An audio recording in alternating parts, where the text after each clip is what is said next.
ನಿಮ್ಗೆ ಇಷ್ಟ ಯಾವ್ದ್ರಲ್ಲ. ಫ್ಯಾಟ್ ಅಂತೂ ಗೇನ್ ಆಗಲ್ಲ, ಆಗೋ ಡಿಸ್ಅಡ್ವಾಂಟೇಜಸ್ ಜಾಸ್ತಿ ಇರುತ್ತೆ.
ನಮಸ್ಕಾರ ಗುರು, ಎಲ್ಲರಿಗೂ welcome to my another blog. Very good morning. Empty stomach cardio ಮುಗಿಸ್ಕೊಂಬಂದೆ. ಬರಬೇಕಾದ್ರೆ ಡಯಟ್ ಏನು ಬೇಕು ತೊಗೊಂಬಂದು ಫ್ರೆಶ್ ಅಪ್ ಆಗಿ ಮೀಲ್ ಪ್ರೆಪ್ ಮಾಡಿ ಈಗ ಫಸ್ಟ್ ಮೀಲ್ ತಿಂತಾ ಇದ್ದೀನಿ. ಮತ್ತು ಇವತ್ತು ವರ್ಕೌಟ್ ಏನೂ ಇಲ್ಲ, ರೆಸ್ಟ್ ಡೇ. ಇವತ್ತು ಒಂದು ಕಾರ್ಡಿಯೋ ಮಾಡ್ತೀನಿ. ಅದಾದಮೇಲೆ ಫಸ್ಟ್ ಮೀಲ್ ಬಂದು ಎಗ್ಸು ಮತ್ತು ಒಂದು ಫ್ರೂಟ್ ಇದೆ.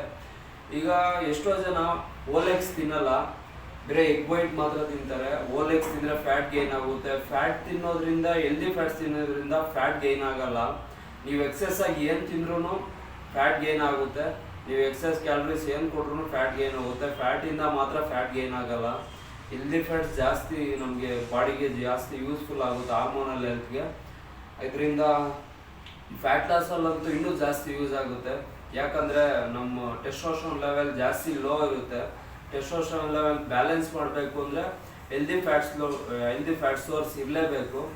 ಅದಕ್ಕೋಸ್ಕರ ನಾನು ಸರ್ಪ್ಲಸಲ್ಲಿದ್ದಾಗೂ 6 to 8 ಓಲೆಕ್ಸ್ ತಿಂತೀನಿ, ಮತ್ತು ಕಟ್ಟಲ್ಲಿದ್ದಾಗೂ 6 to 8 ಓಲೆಕ್ಸ್ ತಿಂದೇ ತಿಂತೀನಿ. ಕ್ಯಾಲರೀಸ್ ಮಾತ್ರ ಡಿಫರ್ ಆಗುತ್ತೆ ಅಷ್ಟೇ. ನೀವು ಎಕ್ಸಸ್ ಪರ್ಟಿಕ್ಯುಲರ್ ಸೋರ್ಸ್ ಆಫ್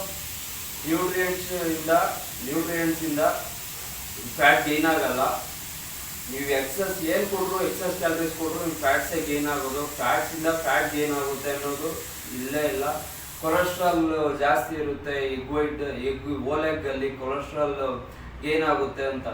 ಆಯಿಲೆಲ್ಲ ಎಷ್ಟೋ ತಿಂತಾರೆ, ಏನೋ ಮಾಡ್ತಾರೆ, ಅದರಿಂದ ಅದು ಬ್ಯಾಡ್ ಅಂತಿದ್ದು ಓಲೆಗ್ಸ್ ಮಾತ್ರ ಬ್ಯಾಡ್ ಅಂತ ಸೈಡ್ಗೆ ಹಾಕ್ಬಿಡ್ತಾರೆ.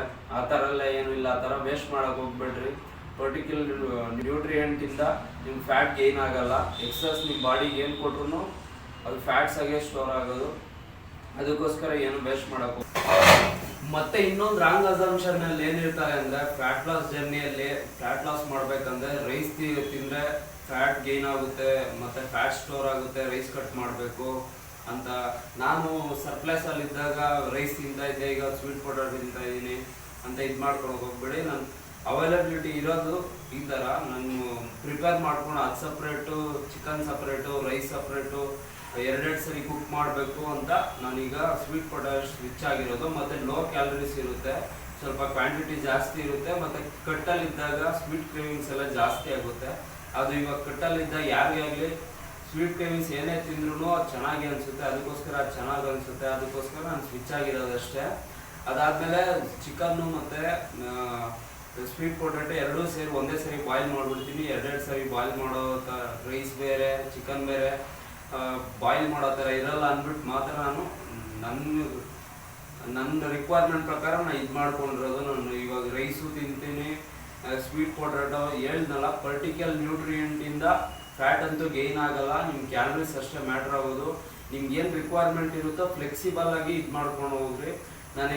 ನಾನು ಇಲ್ಲಿದ್ದಾಗ ನಾನು ಓನ್ ಪ್ರಿಪೇರ್ ಮಾಡ್ಕೊತಾ ಇದ್ದಾಗ ಸ್ವೀಟ್ ಪೊಟ್ಯಾಟೊ ಎಲ್ಲಿ ನನಗೆ ಎಷ್ಟು ಯೂಸ್ಫುಲ್ ಸಿಂಪಲ್ ಆಗಿರುತ್ತೆ ಆ ಥರ ಇದು ಮಾಡ್ಕೊತೀನಿ. ಇಲ್ಲ ನಾನು ಮನೆಗೆ ಹೋದಾಗ ಇನ್ನೊಬ್ಬರು ಮಾಡಬೇಕಂದ್ರೆ ಅವಾಗ ನನಗೆ ಅಲ್ಲಿ ಏನಿದ್ರೆ ಅಲ್ಲ ರೈಸು ತಿಂತೀನಿ, ಮುದ್ದೆ ತಿಂತೀನಿ, ಚಪಾತಿ ತಿಂತೀನಿ. ಸೋರ್ಸ್ ಆಫ್ ಕಾರ್ಬೋಹೈಡ್ರೇಟ್ ಸಿಗಬೇಕಷ್ಟೇ, ಸೋರ್ಸ್ ಆಫ್ ಪ್ರೋಟೀನ್ ಸಿಗಬೇಕಷ್ಟೇ, ಸೋರ್ಸ್ ಆಫ್ ಮತ್ತು ಫ್ಯಾಟ್ಸ್ ಸಿಗಬೇಕಷ್ಟೇ, ಫೈಬರ್ಸು. ಅದು ಇದು ಯಾವುದ್ರಲ್ಲಿ ಕೊಡ್ತೀರಾ ಅಂದ್ರೆ ನಿಮ್ಮ ಇಷ್ಟ, ಯಾವುದ್ರಲ್ಲಾದ್ರೂ ಕೊಡಿ. ಬಟ್ ನೀವು ನಿಮ್ಮ ಮ್ಯಾಕ್ರೋಸ್ ಪ್ರಕಾರ ಕೊಡಿ, ನಿಮ್ಮ ಕ್ಯಾಲರೀಸ್ ಪ್ರಕಾರ ಕೊಡಿ, ಅಷ್ಟೇ ಫ್ಯಾಟ್ ಲಾಸು. ಆಮೇಲೆ ಅದ್ರನ್ನ ಕನ್ಸಿಯನ್ಸ್ ಆಗಿರ್ಬೇಕಷ್ಟೇ. ಹಂಗೆ ಮಾಡ್ಕೊಂಡು ಹೋದ್ರೆ ಇದು ಲಾಂಗ್ ಟರ್ಮ್ ಆಗಿರ್ತೀವಿ. ಇಲ್ಲ ಪರ್ಟಿಕ್ಯುಲರ್ ಸೋರ್ಸ್ ಆಗಿ ಇದೇ ಕೊಡಬೇಕು ಅದೇ ಕೊಡಬೇಕು ಅಂತ ಎಲ್ಲೂ ಇಲ್ಲ. ಆ ಥರ ಮಾಡೋಕ್ಕೋದ್ರೆ ಜಾಸ್ತಿ ದಿನ ನಾವು ಮಾಡೋಕ್ಕಾಗಲ್ಲ. ಇಲ್ಲ ನಿಮ್ಮ ಗೋಲ್ ಜಾಸ್ತಿ ಇನ್ನೂ ಜಾಸ್ತಿ ಟ್ರಾನ್ಸ್ಫಾರ್ಮೇಷನ್ ಮಾಡಬೇಕಂದ್ರೆ ಇದೇ ಥರ ಮಾಡಿದ್ರೇ ಲಾಂಗ್ ಟರ್ಮ್ ಹೋಗೋಕ್ಕಾಗೋದು. ಇಲ್ಲಾಂದರೆ ಅರ್ಧದಲ್ಲೇ ಪರ್ಟಿಕ್ಯುಲರ್ ಆಗಿ ಇದೇ ಬೇಕು ಅದೇ ಬೇಕು ಅಂತ ಎಲ್ಲೂ ಇಲ್ಲ. ತಿರ್ಗಾ ಮಸಾಲೆ ಕಟ್ ಮಾಡೋದು, ಸಾಲ್ಟ್ ಕಟ್ ಮಾಡೋದು, ಆ ಥರ ಎಲ್ಲ ಏನು ಮಾಡೋಕ್ಕೆ ಹೋಗ್ಬೇಡಿ. ಅದು ಅಂಡರ್ ರೇಟೆಡ್ ಕ್ಯಾಲರೀಸು ಏನಾಗಲ್ಲ. ಮತ್ತು ಸೋಡಿಯಂ ಎಲ್ಲ ನಮ್ಮ ಬಾಡಿಗೆ ಜಾಸ್ತಿ ಯೂಸ್ಫುಲ್ಲು. ಸೋಡಿಯಮ್ಮು ಸಾಲ್ಟ್ ಎಲ್ಲ ಕೊಡಲೇಬೇಕು.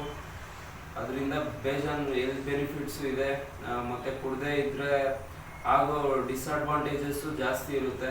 ಅದೆಲ್ಲ ಬಾಡಿ ಬಿಲ್ಡರ್ಸ್ ಒಂದು ಪರ್ಟಿಕ್ಯುಲರ್ ಡೇಸ್ ಅಷ್ಟೇ ಮಾಡೋದು. ಅದನ್ನು ಅವರು ಹೇಳಿರ್ತಾರೆ, ಅವರು ಸಾಲ್ಟ್ ಕಟ್ ಮಾಡ್ತೀವಿ, ಅದು ಮಾಡ್ತೀವಿ, ಇದು ಮಾಡ್ತೀವಿ ಅಂತ.